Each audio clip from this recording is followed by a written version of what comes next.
Hey guys, it's Ettore. Before we dive into today's episode, I want to ask you something. What's your story? We all have one, and sometimes it takes the right space and a little guidance to bring that story to life. That's why I created the Ink and Authenticity Men's Creative Writing Workshop. It's a unique space for men to explore their identities, reflect on personal experiences, and use writing as a tool for self-discovery. Whether you're an experienced writer or have never written a word, this workshop is for you. Join me and other like-minded men on this journey. Visit authenticityroad.online/workshop to learn more. Thanks. And now on to today's episode. What does it mean to be a man in today's world? Is it about power, strength, or is it something deeper? For generations, men have been handed a script. Be tough, be stoic, don't show weakness. But what if that script is flawed? And what happens if we challenge the very foundations of that traditional masculinity? Our guest today is Ed Frauenheim. Ed is a writer and speaker who has dedicated his life to understanding and redefining what it means to be a man. He's co-authored books that push boundaries, advocating for a masculinity that's not just about power, but about compassion, connection, and vulnerability. In this episode, we're peeling back the layers, revealing the true strength that lies in embracing our full humanity. Whether you're a man questioning your place in a rapidly changing world, or someone who cares about the men in your life, this conversation is for you. It's time to rewrite the script and redefine what it means to be a man. So let's get on the road. Welcome to the Authenticity Road podcast. We started this podcast to share our stories and hear from others about their adventures in men's work. Join us on the journey to our fully authentic selves, emotional healing, and the meaning of modern masculinity. Here on Authenticity Road. Hello, and welcome to the Authenticity Road podcast. I am Ettore, and this week on the show, we are delighted and honored, quite frankly, to have with us today noted author and speaker Ed Frauenheim. Ed is the co-author of A Great Place to Work for All and Good Company, Business Success in the Worthiness Era. Most recently, he is co-author of Reinventing Masculinity, The Liberating Power of Compassion and Connection, which he co-wrote with Dr. Ed Adams. Ed's work often addresses notions of masculinity and emphasizes the importance of evolving societal norms to foster healthier relationships and organizational cultures. He is actively involved in discussions and initiatives aimed at transforming the conversation around masculinity in contemporary society. As I said, I just could not be more thrilled that he is here. Ed, welcome to the show. It is such a delight to have you. Thank you so much, Ettore. Really glad to be here with you today. Is there anything I left out that you think is important in that bio? Anything that you'd want people to know before we start our conversation? There is one pretty important point to raise, which is to say that the book that I wrote with Ed Adams is very important because we know that two Eds are better than one. So we're guaranteed to get a good quality book out of that. There's my dad joke for the conversation, Ettore.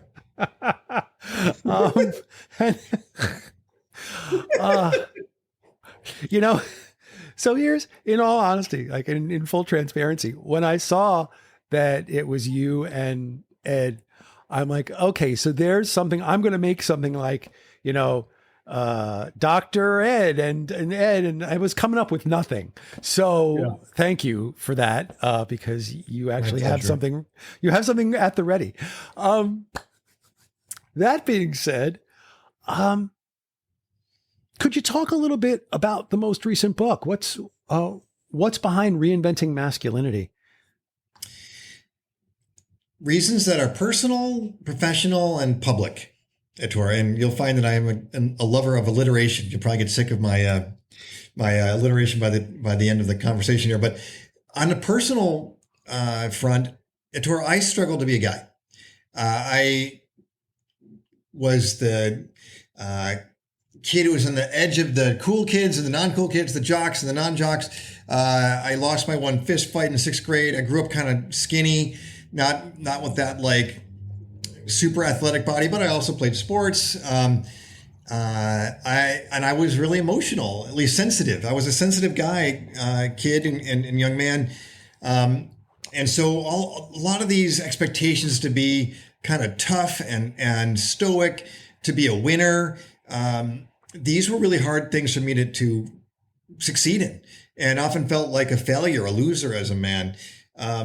This continued into my professional career, which it strikes some people as crazy, because I went to Princeton University, became a journalist, won some awards, co-wrote these different books. But I have often considered myself, for many years, I considered myself, not a success. And it had something to do with not rising up that pyramid of corporate positioning. To where I think I have the smallest management career in history. I have one, but it is of one person for one day. They were leaving before I even got named their boss, so it's not my fault. I'm gonna claim, but this kind of thing haunted me. That I didn't become the editor in chief of a publication or a magazine, and I haven't cracked the pages of the New Yorker or the New York Times, even though I've been in USA Today and Harvard Business Review and Fortune, 50 articles in Fortune. So this is a personal kind of demon that haunted me. Like, what kind of a man am I? And then professionally, you noted I wrote these books about corporate culture. I was at a workplace consulting and research firm, Great Place to Work, for 6 years as director of content.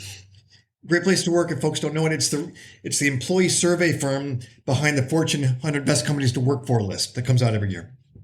And so I got to see some of the highest road companies in the world and learn from their leaders and developed a leadership model based on studying 10,000 managers and 75,000 employees. And what emerged from that leadership study is that you couldn't be that barking boss of the past, that person who kind of really focused on their own career progress, and be that sort of stoic, emotionless, cold man. Instead, what was required these days is humility and vulnerability and the ability to connect and build relationships of trust with others. So that older masculinity left you sort of rigid, cold, and isolated in a world that's now calling for agility, warmth, and connection. So those two things were dovetailing. And then the third one is that both Ed Adams and I myself both believe that we got to change how men show up in the world if we're going to survive as a species. It just comes as basic as that. If men don't change, humanity is going to end. When it comes, men have a lower percentage of men believe in climate change as a human caused problems. Men are more likely to bring us into war. We cooperate less well, in terms of those older masculine tropes to solve problems like pandemics or terrorism.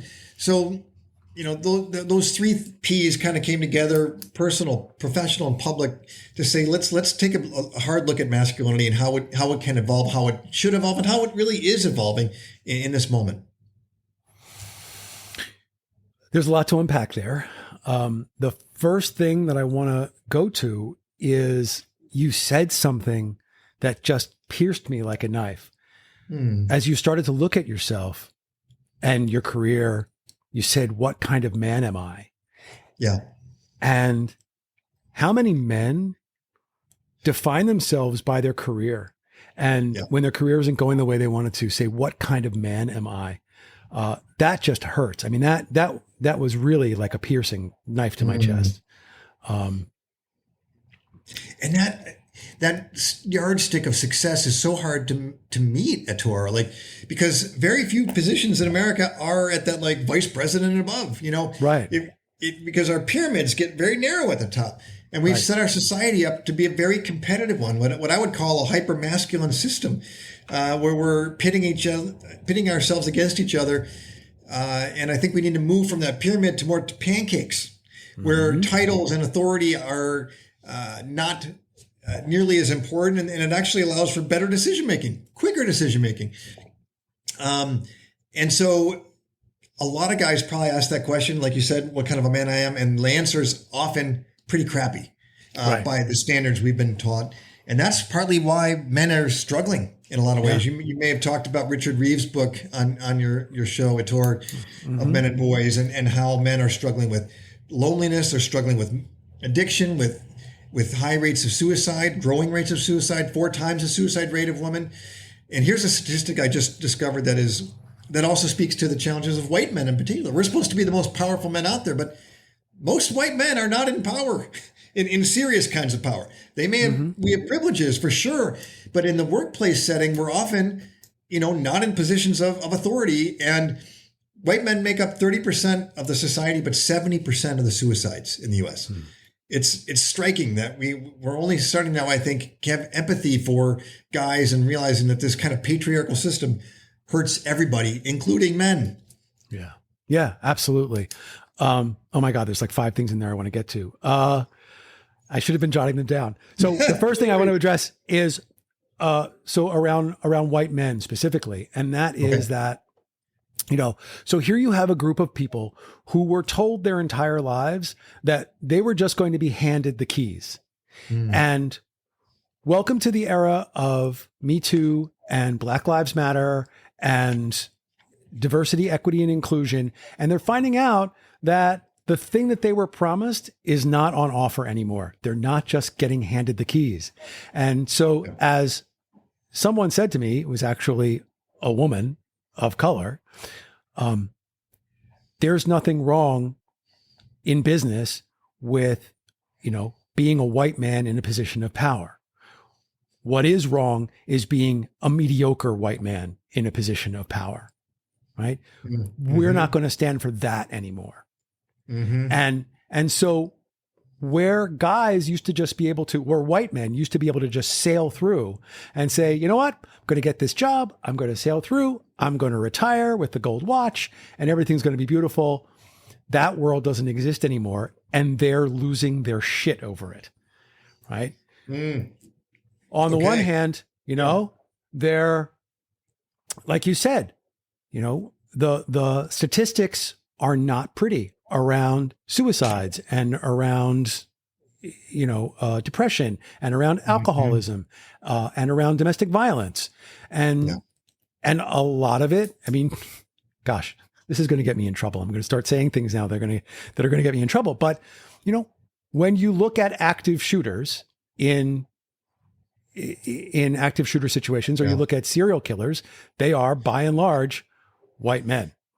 Yeah. And so there's a lot of rage out there and there's a lot of anger because I feel like they feel like they were sold a bill of goods that didn't come true. And I'm not saying that they're right. I'm saying that they need to change their expectations and they need to align themselves with the way the world is going to work, if it's going to work in a more equitable way. Yeah. I appreciate what you're saying there. And it reminds me of, I just read an interesting article. Have you talked about Naomi Way on your show, Ator? We haven't talked about Professor Way, but I love the book. And I actually aspire to have Dr. Way as a guest. So, I don't know her personally. I friends of friends and just appreciate her work. And, she recently I saw an article where she was talking about how the way we socialize men, and many white men, can lead to that kind of becoming a mass shooter, because we are socialized to believe we need to have power. Kind of what you're saying, we're expected to have the keys to the kingdom. That's what we've always seen as the white guy in power eventually. But even before, I would argue, the DEI movement, a lot of men lived lives of, quiet, I forget what the phrase is. Quiet desperation. Quiet desperation. Is that from Death of a Salesman maybe, or some other literary? It's a literary quote. Most men lead lives of quiet desperation. I forget who it is. I know that someone listening to the podcast is going to write me an Instagram because I didn't have it on the tip of my tongue. Well, her point is that, going back to Naomi Way's work, is that we are socialized to expect to be in positions of power and not to connect on a deep level. And when you have that distinction, disconnection from others, and we get it kind of beaten out of us that we're allowed to have close friendships, then we don't really have the ability to work through our feelings in healthy ways, and they get turn into these violent fantasies where what can seem like we're in the bottom of the social hierarchy. We're going to jump to the top by killing people, Right. and showing who's really in charge. That the Right. ultimate act of power is take somebody's life, and Yeah.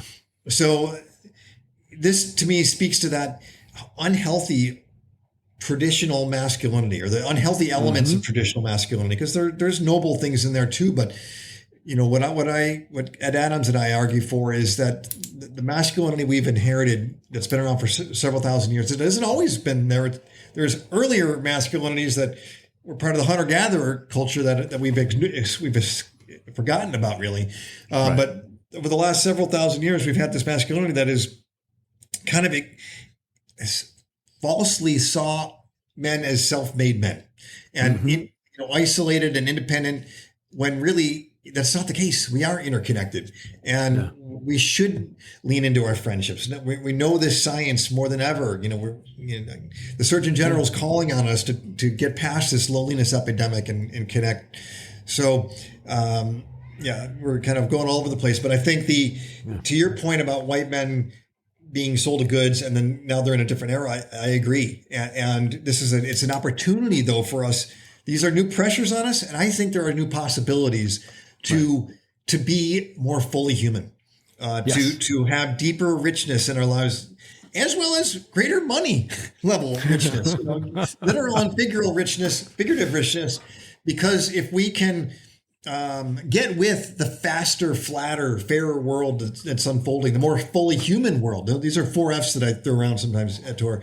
Then we can succeed financially, and we also can succeed kind of with all our relationships and our kind of soulfulness in ways that we didn't really live that deeply, many of us, for many generations. Yeah. So looking back for just a moment, it was Henry David Thoreau who said it. There you go. I was going to try to look it up while we were talking too. Thank you. Thank you for finding the literary reference at Tor. Second of all, one of the arguments that I frequently have, well, no, argument's too strong of a word. One of the conversations that I frequently have with people, particularly in this world this circle that I travel in of men's work and men's coaches and things like that, is around notions of masculinity and how men are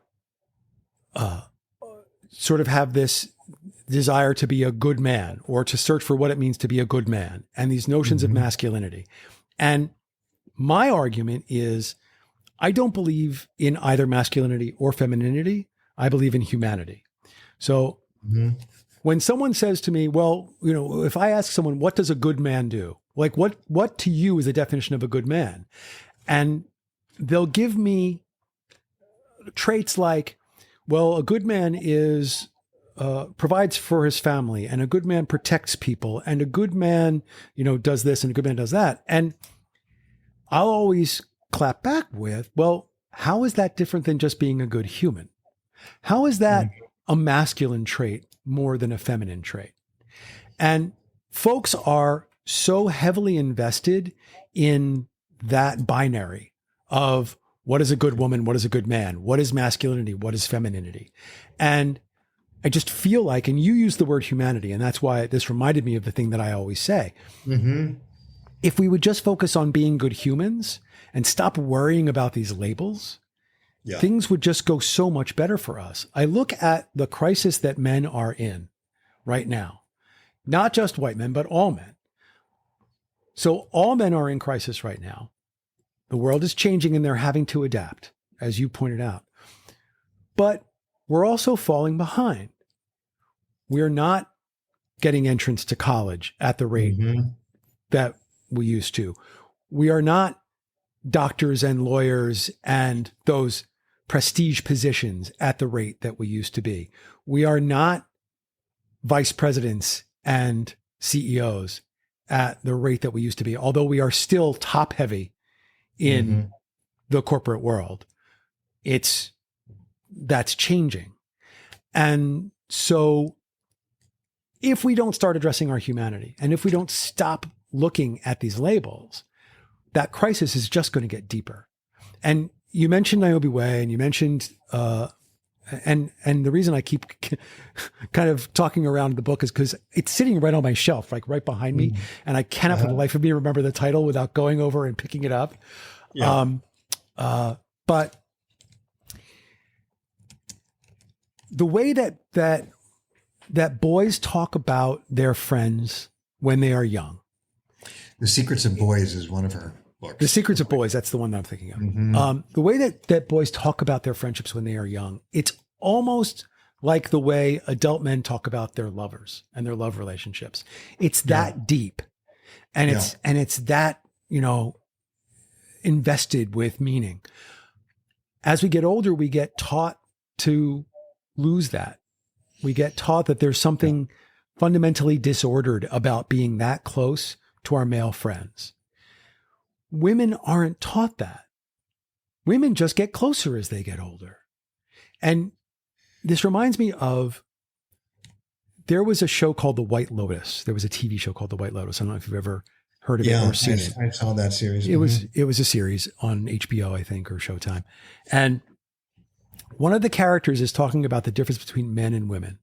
And she says, in herds of elephants, the women and children gather together and share resources and share water sources and share food and share beds.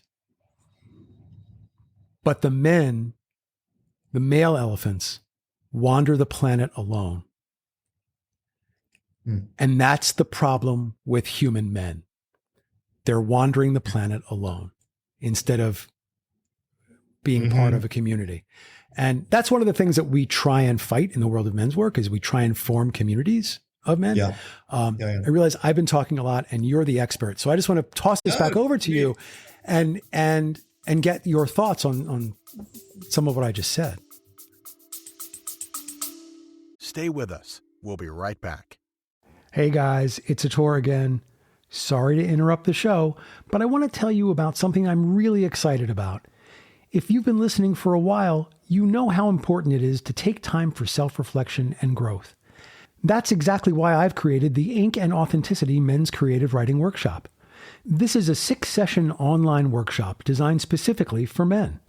Whether you're looking to explore your identity, challenge societal expectations, or simply find a creative outlet to process your life, this workshop gives you the space to do that. It's not about being a professional writer. It's about telling your story, digging deep, and connecting with others on the same journey. Each session is filled with prompts and discussions that will help you understand yourself better, all in a supportive and open environment. So if you want a way to write, reflect, and share, join me for Ink and Authenticity. Just visit authenticityroad.online/workshop to learn more and register. Now let's get back to the show.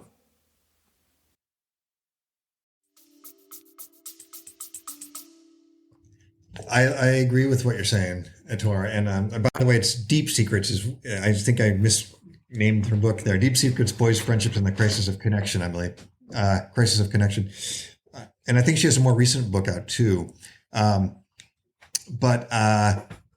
Rebels with a Cause, Reimagining Boys,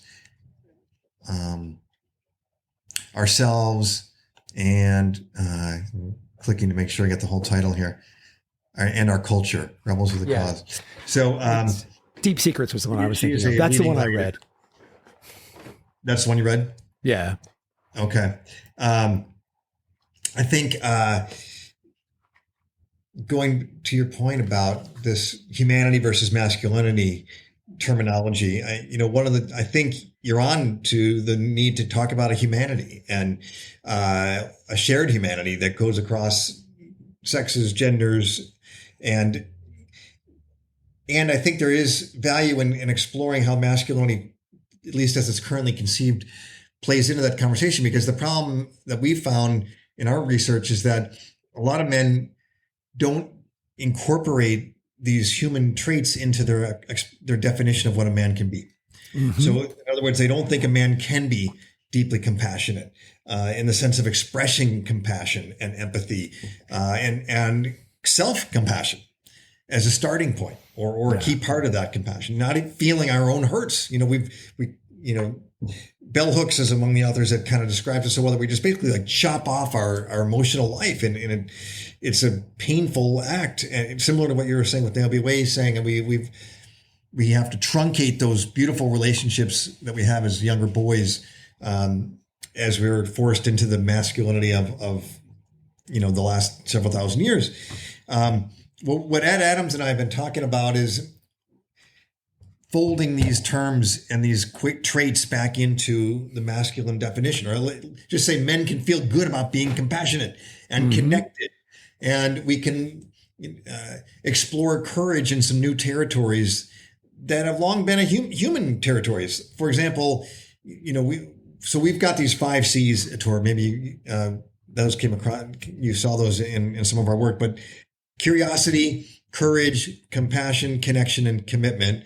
And since we wrote the book, I've added in contemplation, realizing how important it is to have a mindfulness practice. But just on the courage piece, we men have been taught to, save the burning, save the child from the burning building, run in there, risk your life, or bet the farm financially on a risky business venture. We haven't been as courageous or socialized to be courageous when it comes to the emotional world.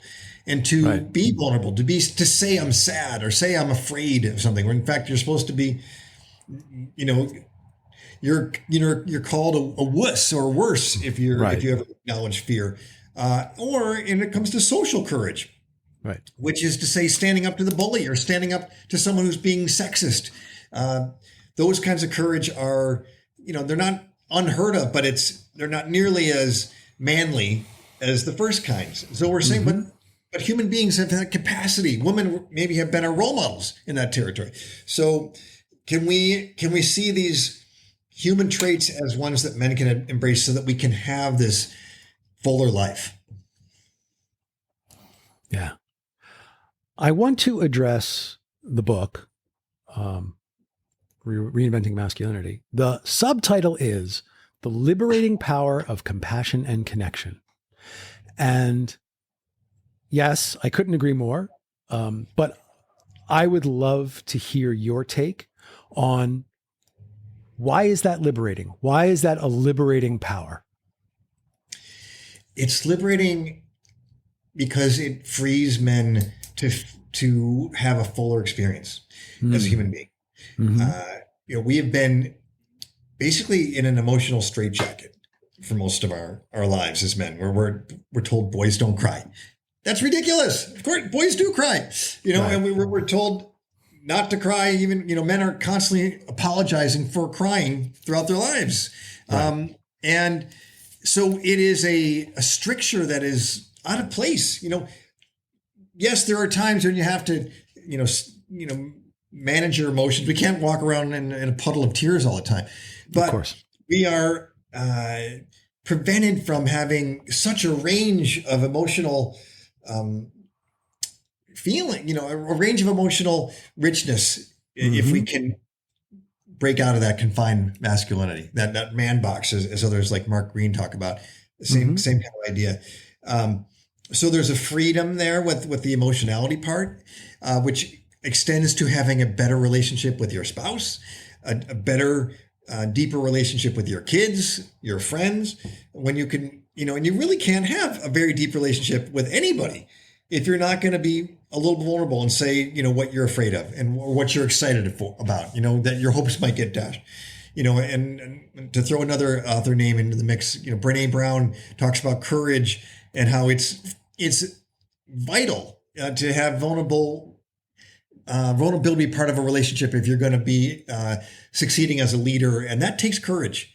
So there's a freedom that comes out of that emotionality and some compassion, caring, and then just on the connection part, again, we wall ourselves off from so much goodness in our friendships, our different kinds of relationships, even to nature. A big part of the Western masculinity has been that man is in charge of nature. We are distant from it, we're distinct from it, and we are the boss, right? As opposed to we are part of it. We are connected to it. And to experience, I just was camping this weekend and like sitting on a rock next to a stream. And you don't even have to get super woo-woo to just appreciate how we are of a piece with the world. And so, again, there's a freedom there. There's a liberation from these oppressive beliefs is how I would frame it. And that's what I've heard from many men who've kind of pushed through those strictures and have a more soulful life at this point. Yeah, totally. When I teach men, so one of the things that I like to do is to teach men about how to access their emotions, because most guys, as you point out, don't have a great connection with their emotions. Yeah. They don't necessarily even think they have them. By the time they reach adulthood or middle adulthood. And one of the things I always say is boys are not given a palette of emotions. Girls are taught to have a broad palette of emotions. Boys are taught you can have two. You can be happy or you can be angry. And by the way, you're not allowed to be angry. So just be happy. And if you're not happy, shut up.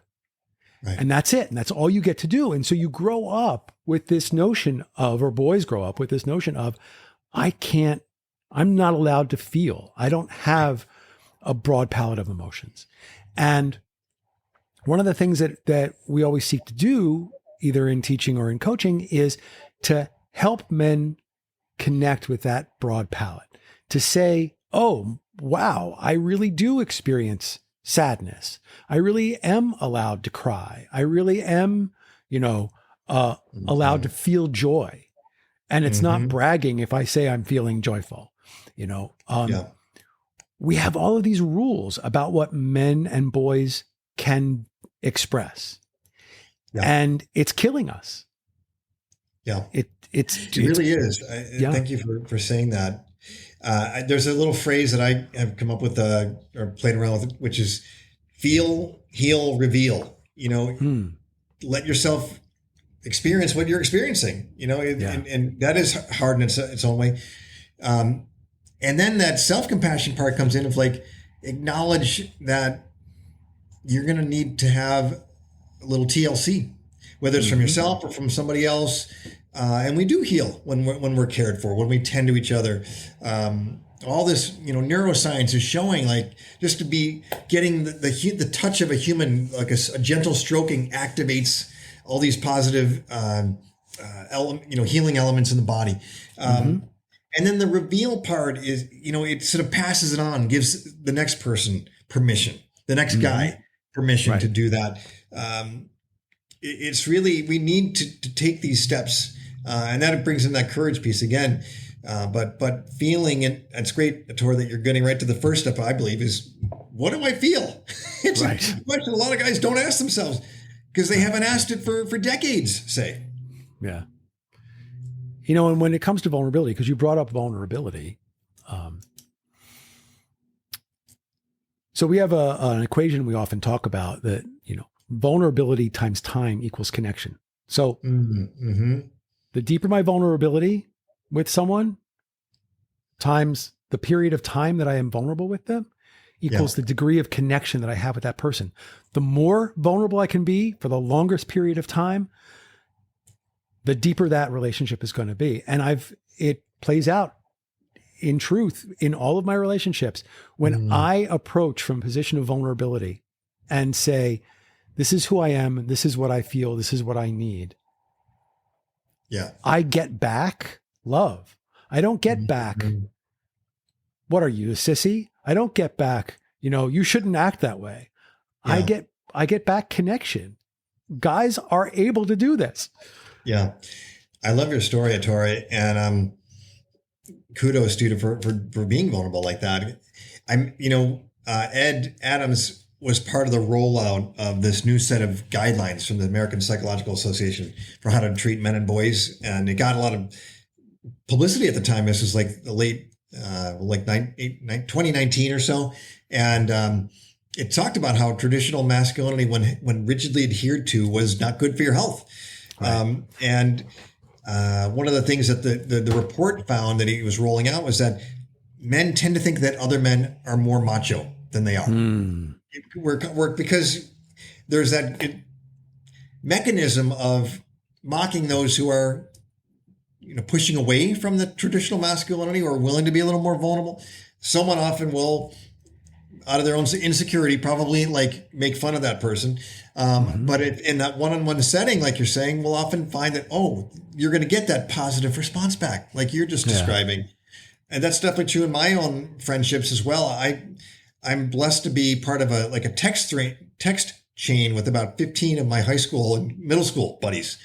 And on the overall chain, we're often talking about the Buffalo Bills football team and maybe more sports stuff, but sometimes we get into more emotional topics. But and one-on-one, I definitely have. And as I've been vulnerable about saying experiencing anxiety in my life or some panic attacks, the conversations that those have sparked with these guys being caring for me, and also acknowledging their own challenges in that territory has been very surprising and very gratifying. Yes. And I agree with what you said about Brene Brown, that vulnerability is bravery. However, I would also add that in addition to being a brave stance, it also, for me anyway, from my experience of vulnerability, comes from a position of strength. Because if I enter the room in a position of weakness, I'm going to be shielding myself. But if I enter a room in a position of strength, I'm going to be exposing myself. And when I expose my vulnerability, it's because I'm coming at this from a position of, I am strong and I am firm, and this is what I need and what I want and how I feel. And I can be vulnerable because I'm strong. Yeah. And I think guys often mistake vulnerability for weakness, which it's not. It's the exact opposite. I wish your listeners could see what you did physically there, Ettore. Like when you talk about, if I come in from a place of strength, my arms are open. You had your arms open, whereas that kind of fear element was you had your arms crossed, kind of hunched over. And I think you're exactly right. And we talked in our book about a liberating masculinity. It was kind of the opposite of this confined masculinity related to, feeling free to lean into compassion and connection. And one of the things we talk about that liberating man is they stand up straight with their arms open, whereas the confined man is often in a crouch, living in a state of fear, and and as a result, they can't see very well. There's a kind of like poetic, but also I think practical problem with that confined masculinity, because if you're in that defensive crouch, you're low. You might not be able to see over your shield. Whereas that liberating man is like, okay, I can look around and see what's going on. Yeah, there might be hazards to navigate, but it's a place of wisdom and perspective compared to that sense of always seeing things as a threat. Yeah.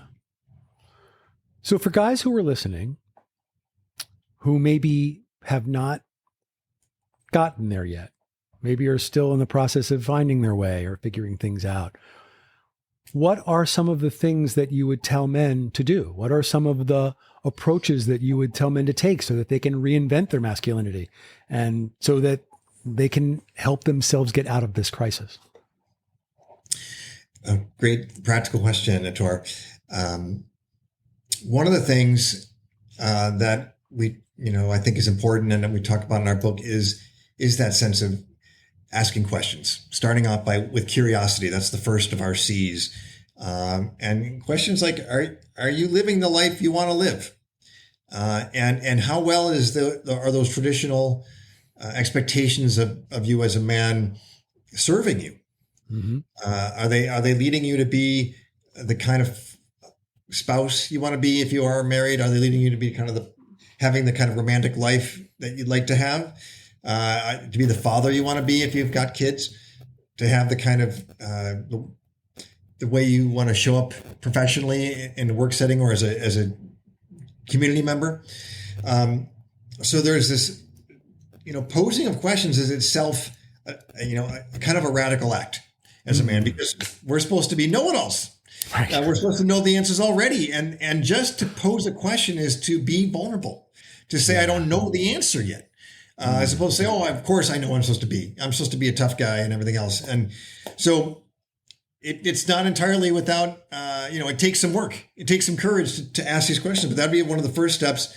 And then what you and I were talking about, see if you can identify a wider range, a wider palette, as you put it, of feelings. Mm-hmm. Notice how you're feeling. Are you feeling happy? Great. Are you feeling angry? And if and when you are feeling angry, is there a deeper emotion that is masking? There's a lot of the wisdom on anger reveals that anger is often a mask for either sadness or fear. And we aren't allowed to have those generally as men, because those are where we're all of a sudden weak and feminine, which is anathema. We're taught to be that we're better than women. And so these emotions and these traits or these qualities, these energies that are more feminine, we are taught to just, see as like forbidden, if you will. So those are two things I'll say. Start asking questions, start feeling your feelings. And the third one on the connection piece is reach out a bit.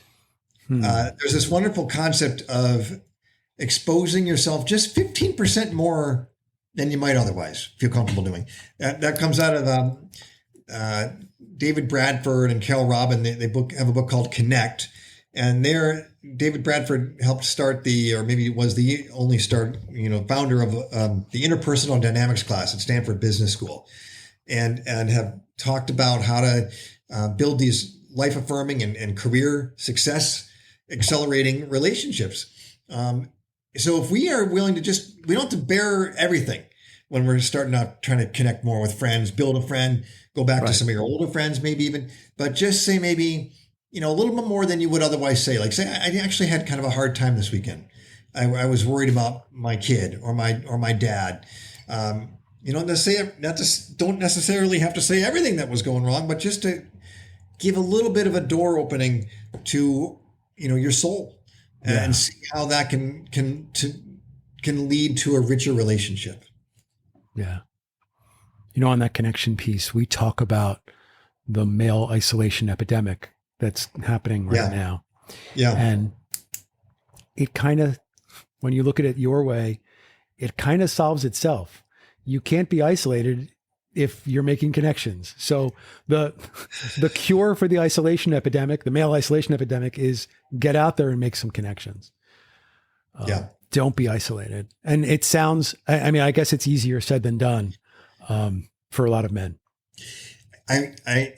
You're right. And unfortunately, my own father is a case in point, Ettore, and he knows it, which drives me a little crazy. And he would acknowledge this. In fact, I quoted him in our book saying that he has lost the art of friendship. But he's basically been pretty isolated since my mother died 10 years ago. And what's tragic to me is that one of the reasons why he hasn't reached out to old friends or more recent friends he had is a sense of shame. And a lot of us men have shame around money stuff and career stuff. And my father was a wonderful partner to my mom in their later years together. She was more the breadwinner of our family. She was a Catholic educator, was ultimately superintendent of the Catholic schools in Minneapolis and St. Paul. And my dad was a wonderful, almost like house husband, like cooked and cleaned and did her PowerPoints with her and for her. But when she died, they didn't have a great retirement nest egg. He was in a place of basically existing on Social Security payments. And he felt embarrassed that he wasn't living this upper middle class life that many of his friends knew him as living. And so there's a lot tied up in our identities as men, going back to what you said about provider, that gets in the way of this connection stuff. And I think that's part of what we have to be mindful of, and to challenge ourselves to say, do I really care about that? What's my deepest worth? Is it really the worth of my bank account? No. You know, when we're dead, when people are giving our eulogy, they're going to talk a lot less about how much money we had and much more about what kind of a person we were. Yeah. And so if we guys can get our heads around that sooner than later, we can break out of that isolation challenge, you know, that the Surgeon General has identified, really. Yeah. Yeah, totally. Well, there are two questions that we ask every guest. And since you are in the hot seat, it is your turn. Hey. Here at the Authenticity Road podcast, the first question we ask is, what does the word authenticity mean to you? Being real, being honest, being candid. You know, I think in my own personal case, Tor, I think of it when this book came out, you know, Reinventing Masculinity, the liberating power of connection, compassion and connection. I had been wanting to go off on my own from Great Place to Work, where I had been working for some time. You know, I'd been wanting to explore this masculinity stuff. I had a little different take on how to create great workplaces, even though Great Place to Work was a great place to work for me and many others. It wasn't the place I wanted to be. And so I felt like I had to liberate myself. And the subtitle of the book says The Liberating Power. So I'm like, how can I expect other guys to try to liberate themselves if I'm not going to do it myself? So an authentic choice for me was to kind of take a leap. And I didn't know how I was going to earn a living at the end of 2020. Pandemic was underway, but I did take a leap and give my notice, and I was generously given 4 months of a runway and been able to kind of cobble together a living, you know, since then. And so authenticity, I think, means, you know, being true to yourself, being real, and really trying to hear your calling. And we aren't always invited to do that as men, but I think that's another opportunity for us in this moment. Beautiful. Thank you. Question number 2 is, what is the question you wish that I had asked you that I didn't ask you? Wow. All right. Meta challenging here. Yeah. I guess maybe a question, you know, what's the most painful part of your journey as a man? Maybe. That's a great question. I wish I had asked that. I don't have to answer it though, right? I just have to give it to you, right? No, then you're on the hook to answer it as well. So, okay, I guess, and I'm going to think about this in terms of painful, but with a lesson, you know, learning from it. And, you know, I will say that, you know, it ties into what I just said about the liberating part, because part of what's been painful there's been a painfulness about being on my own as a independent consultant, author, writer, speaker, having left a Great Place to Work 4 years ago now. And that's financial instability. And even though I don't value that highly, it's definitely been something that's at times I've been really worried about whether I can provide for myself and my family of two adult kids, both in college now. And I've had anxiety at times, including some panic attacks that have been really scary. And, you know, I've been ashamed of them at times and just frustrated with them. And every time it's pushed me to get to a deeper sense of self-understanding and a deeper place of self-worth, of not tie my self-concept, my self-esteem to professional success. I've contemplated I might just have to lie on the couch for the rest of my life. Yeah. I'm incapable of doing anything. And if that's okay, if that's the case, then fine. I'll just try to be a nice couch layer.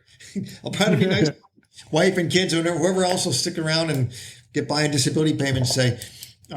So there's been some pain around panic attacks, but also some wisdom. And that I think ties to these pressures and this unhealthy way we've identified ourselves and defined ourselves as men. Yeah. The intersection of pain and wisdom. It's always a good teacher, isn't it? Mm-hmm. Well, Ed, I know that you have a hard stop, and so I'm going to have to bring us to a close here. I will say this has been one of the easiest and most fun conversations that I have had in a long time, and but far, far too short. And I am hoping that you will come back again sometime to continue this conversation, and sometime when we can, we don't have a hard stop that we have to pay attention to. Sure. So I just want to say to the listeners, seek out Ed Frauenheim, his books, his most recent book, Reinventing Masculinity, The Liberating Power of Compassion and Connection with Ed Adams, and his many other writings. If you do a Google search, you'll just, your browser will be full of lists of articles that Ed has written, because he's just quite prolific and quite a fascinating writer. And Thank you. I really encourage folks to seek you out. Thank you so much for being here. My pleasure. Really great conversation, and thanks for all the good work you're doing to help men in this moment as well, and men and everyone around them. Thank you. Thank you so much for that. I appreciate that more than you know. So with that being said, it is time to throw the bags back into the jalopy and head back out onto the authenticity road. And so on behalf of the show, I am Ettore, and until we meet again, please be authentic. Goodbye, everyone. If you enjoyed this episode, be sure to subscribe so you're notified when a new episode is posted. Thanks so much for listening. We hope what you've heard will help you on the road to your personal authenticity. Visit us at www.authenticityroad.online.